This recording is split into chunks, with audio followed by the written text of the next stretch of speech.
Hello, আমি অনিন্দিতা।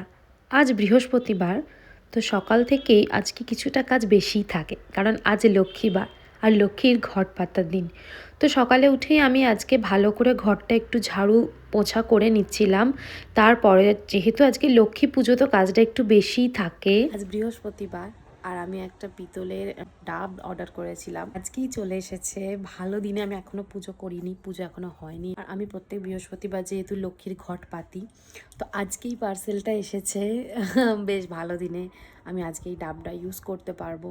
চলো আমি অর্ডারটা খুলে দেখাবো কীরকম এসেছে।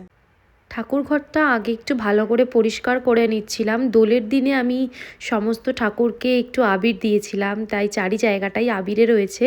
বাকিটা আর আবিরগুলো তুললাম না, ঘটের জায়গাটা একটু ভালো করে পরিষ্কার করে নিয়ে আমি আলপনা দিচ্ছিলাম। প্রতি বৃহস্পতিবারই আমার একটা আলপনা দেওয়ার অভ্যেস তো আছেই। তারপরেই যে পার্সেলটা এসেছিল, যেটাতে ডাব এসেছিল পিতলের, ওইটাকে আমি খুলছিলাম। তো দেখলাম জিনিসটা সত্যি খুবই ভালো এসেছে, আর অনেকটা বড় সাইজে হয়ে গেছে, মানে আমার লক্ষ্মীর ঘটের থেকে একটু বড় হয়ে গেছে। তো ওটাকে আমি ভালো করে আগে ধুয়ে নিয়ে তারপরে একবার গঙ্গা জলেও ধুয়ে নিয়েছিলাম।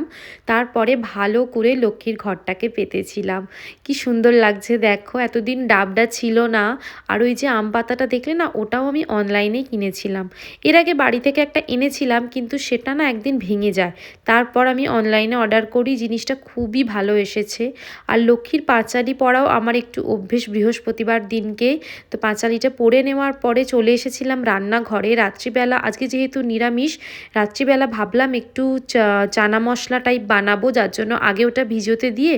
আর আমার মতো কে কে এই বৃহস্পতিবার দিনে ভাতে ভাত খেতে পছন্দ করো বলো? আমি না কুমড়ো ভাতে খেতে খুবই পছন্দ করি, দুধ দিয়ে কুমড়ো ভাতে। আর যতক্ষণে ভাতটা তৈরি হচ্ছে, অনেক জামা পড়েছিল, সেগুলোকে তুলে আগে ঝটপট পাট করে নিচ্ছিলাম। কারণ এটা এমন একটা কাজ, জামা কাপড় কাচা তো হয়ে যায়, মেলা তো হয়ে যায়, কিন্তু ভাঁজ করাটা দুষ্কর ব্যাপার। ততক্ষণে দেখলাম ভাতও হয়ে গেছে। আর এই বৃহস্পতিবার দিন আসা মানেই আমার প্রিয় খাবার, অর্থাৎ কুমড়ো ভাতের দুধ ভাত। এই হচ্ছে আমার আজকের লাঞ্চ। তোমাদের এরকম ভাতে ভাত খেতে কীরকম লাগে জানিও।